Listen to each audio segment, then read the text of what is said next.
Hello and welcome to the Deduction, a Tax Foundation podcast. I'm your host, Kyle Hulehan, and we are back with another episode today. We are joined by Katherine Loughead, Senior Policy Analyst and Research Manager here at the Tax Foundation. And today we're going to talk about sales tax holidays. So, are sales tax holidays really helping consumers save money or just maybe making them feel like they are? I would say that for consumers who actually have the time and make the effort to participate in sales tax holidays, those consumers do save a little bit of money. But sales tax holidays are not always as good of a deal as they may seem. Many sales tax holidays are actually fairly narrow in scope.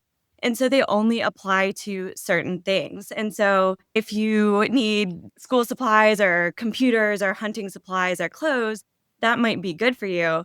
But if you're not in the market for those things, you don't really benefit from your state sales tax holiday. And a lot of state sales tax holidays have per item limits. So, for instance, you can only spend up to $100 per item on certain things, or you have to buy a computer that's less than $1,000. Some states have perhaps a week-long period or even a month-long period or sometimes a few months. But for the most part, sales tax holidays in a lot of states are only 2 or 3 days. And so you're having to deal with potentially sharp spikes in demand during that period of time. But that also usually comes along with a drop off in demand before and after the sales tax holiday. So, really, a lot of folks are doing a lot of their shopping that they would normally do other times during a very narrow window of time. And consumers sometimes see higher prices as a result of that, and they may not always notice it. But retailers, in response to spikes in demand, it's normal to raise prices a little bit to try to make sure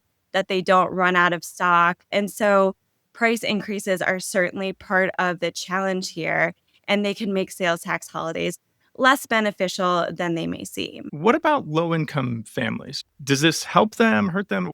I think that's a really important question and something that's definitely worth keeping in mind because theoretically, sales tax holidays sound like they would be a great way to help lower income consumers save money, but really they're not always as helpful as they may seem. A lot of lower income individuals may be asked to work on weekends. They may have hourly jobs. They're probably going to be called on to work during these sales tax holidays if they work in retail. And so that's one reason a lot of them might not be able to benefit as much as, say, middle or higher income families. And then another factor to consider is that a lot of middle and higher income families, if you're being strategic about it, can really game the sales tax holiday and save up a lot of money in order to spend a lot during those sales tax holidays. For lower income individuals who don't have as much discretionary income, who don't have as much savings in the bank, are less likely to be able to save up a lot of money in order to spend a lot of money during the holidays. And those who spend more during the holidays are the ones who are saving more, while those who spend less are getting far less of a benefit. So really, while it might sound good on paper and sound good theoretically, for a lot of families, sales tax holidays aren't as valuable as they may seem. And I think you also have to consider, too, just going back to the value of holidays for people overall. But a lot of states say it's just the state sales tax that is being exempted during this period of time. And so really the benefit is actually fairly small. I live in Tennessee now.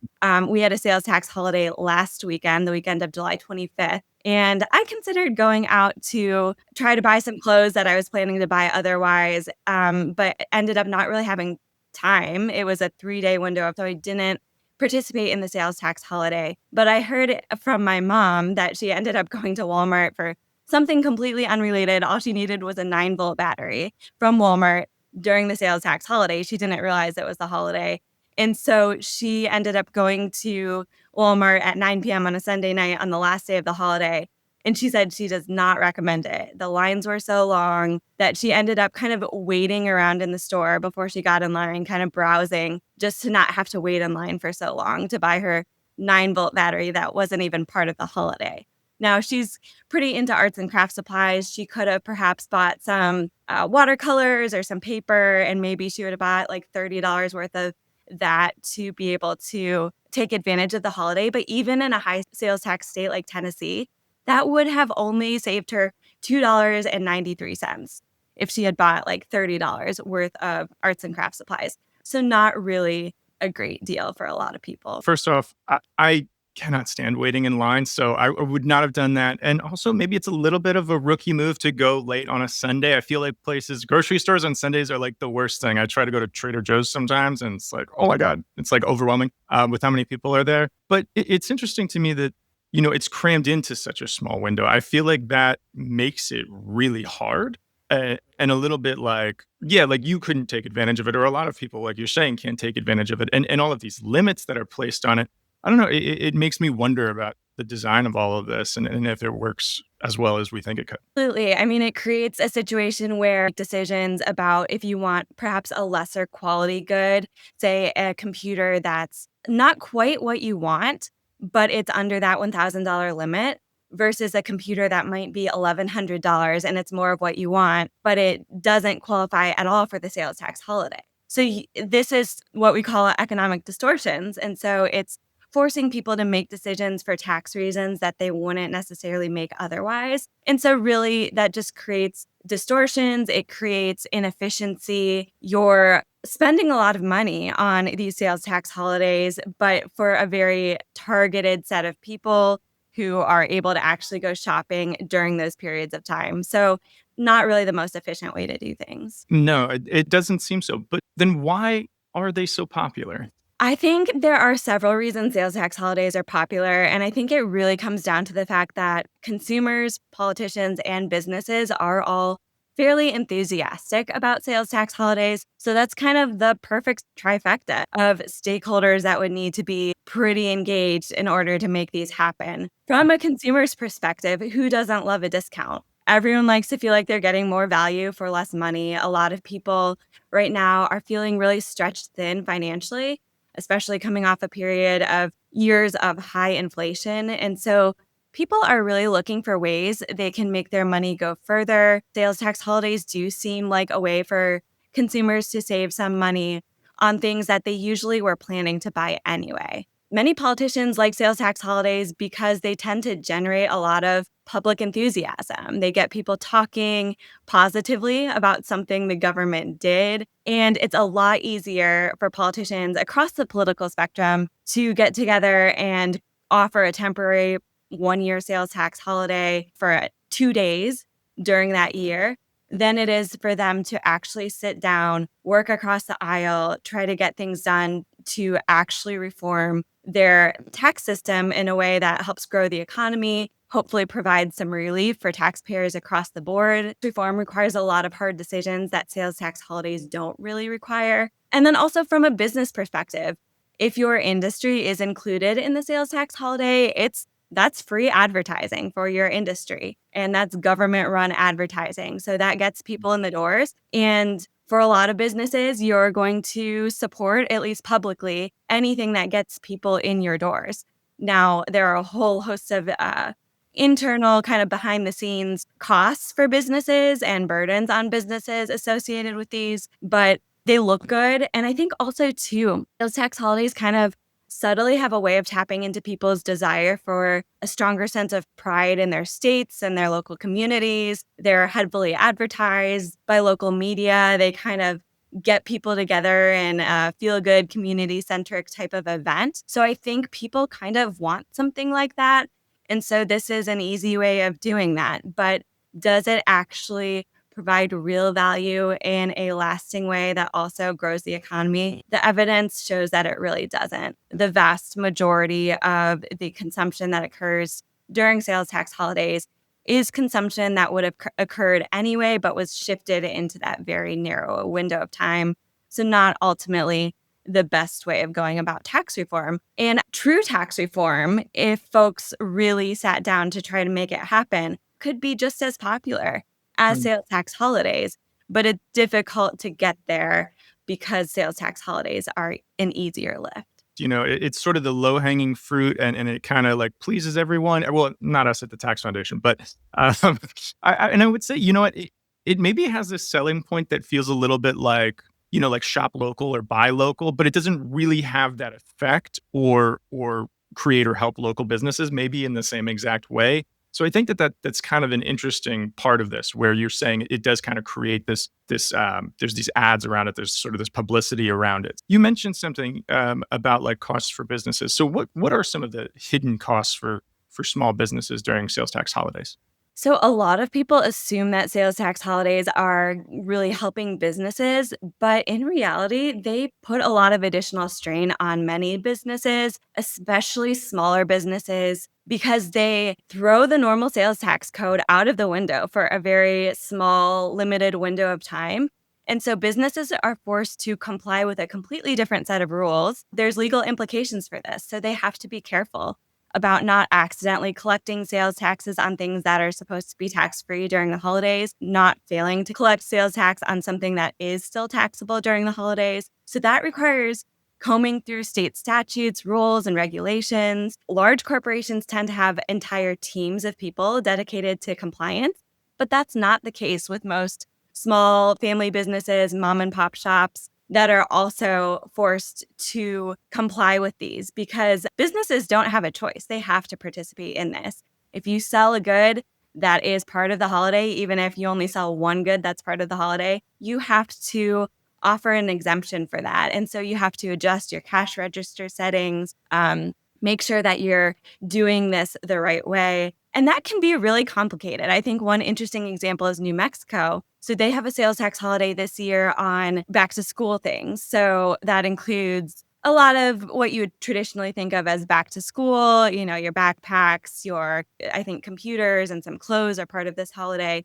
But I was looking at the 16-page fact sheet on what is and isn't included. And there's a whole breakdown of individual things that are taxable versus not. And chalk and chalkboards, for instance, like chalk and chalkboard erasers are tax free, but chalkboards themselves are taxable. And then if you want to buy an e-reader, as long as it has computing functions, that is tax free. But if it's an e-reader that doesn't have computing functions, so probably more of a kid e-reader or something like that, that's actually taxable. And so a lot of folks go out and don't read the fine print and they think they're going to get a deal on something. And then they might be disappointed to, once they get there, realize that as they're at the cash register, that it actually is taxable and they're not going to get a good deal. They also, of course, induce sharp spikes in demand. And that's something that smaller businesses aren't able to deal with as well either. They oftentimes don't have as much capacity to hire additional short-term staff for a couple days or a couple weeks of the year. That's something larger businesses can sometimes do a little bit better. But if you're a small business, you might not have more than, say, 5 or 10 employees. You're stretched thin, and that can look bad for businesses too if they're not able to accommodate all these extra customers. So definitely lots of burdens for businesses. And that's really interesting because, like, you wouldn't have thought about maybe that the difficulty on the business side, like you're saying, like having this, long sheet of things that are and are not taxable. It doesn't make any sense that it seems like the kiddie reader should be the one that's, tax free. It feels a little backwards, actually. So some of that's really confusing. And I think you did a great job pointing that out. So what do, sales tax holidays maybe reveal as like a bigger problem in our tax system?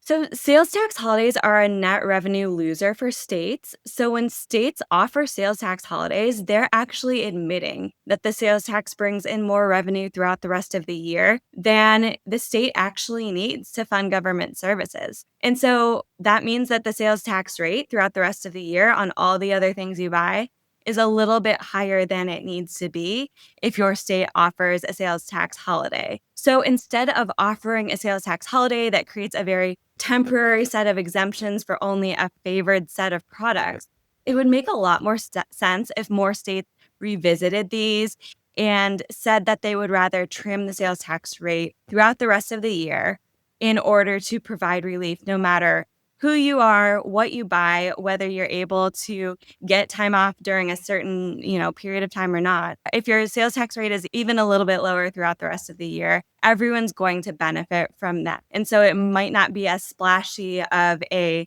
thing. It might not generate as much short-term excitement, but that can really help create more long-term growth over time as states consider, thinking about ways to make their tax codes make more sense. And that eliminates that whole administrative burden too. You're not creating two separate sales tax codes based on what day of the year it is. Just thinking about ways to reform your one sales tax code or your one tax code to make it simpler, more neutral, easier for individuals and businesses to comply with, that really would make a lot more sense. And we've seen some states move away from sales tax holidays over time. So several places like DC, North Carolina, Georgia's another one. There's several others that used to have sales tax holidays year after year, but have eliminated them and haven't gone back. And a lot of those states did actually enact reform and relief instead. North Carolina has adopted a lot of pro-growth reforms. And so I think some states are starting to lead the way and say, hey, this doesn't really make a lot of sense. We'd rather be a leader in terms of reform all year round instead of just offering this gimmicky holiday. I really never thought about it that way that you just explained it, where, yeah, they're admitting that they don't need the rate to be as high because they're already getting enough money. And that's super fascinating. And I think really points out, something that you said earlier, where it's just like, and we see this a lot with all of our recent podcasts on the One Big Beautiful Bill, how hard it is to get tax reform done and good tax reform done. And I think it's just really, really tricky to like pull this off. And you go for the gimmicky thing, you go for the easy thing, the thing that sounds like you're getting a deal, but you're really not. And I don't know, and that's a little bit like psychological, honestly. But yeah, before we sign off here, I want to give you a chance. Is there anything else on sales tax holidays you want to mention, or anything that you're working on right now that you'd like to plug? I think sales tax holidays are well intended and they do generate a lot of enthusiasm. So I understand why states think that this is a good idea, but I think if policymakers really sat down and thought about it and really looked at the economic evidence and the studies that have been done on this, they would see that they're not an efficient way of enacting tax relief and that there are far better ways to go about accomplishing the goal that they actually want to accomplish. Katherine, thank you for being on the show today. I really appreciate you breaking down sales tax holidays for us. And before we sign off, if you have any burning questions on taxes, you can send them our way or drop a comment on YouTube. You can email us at podcast@taxfoundation.org or slide into our DMs at deductionpod on Twitter. Thanks for listening.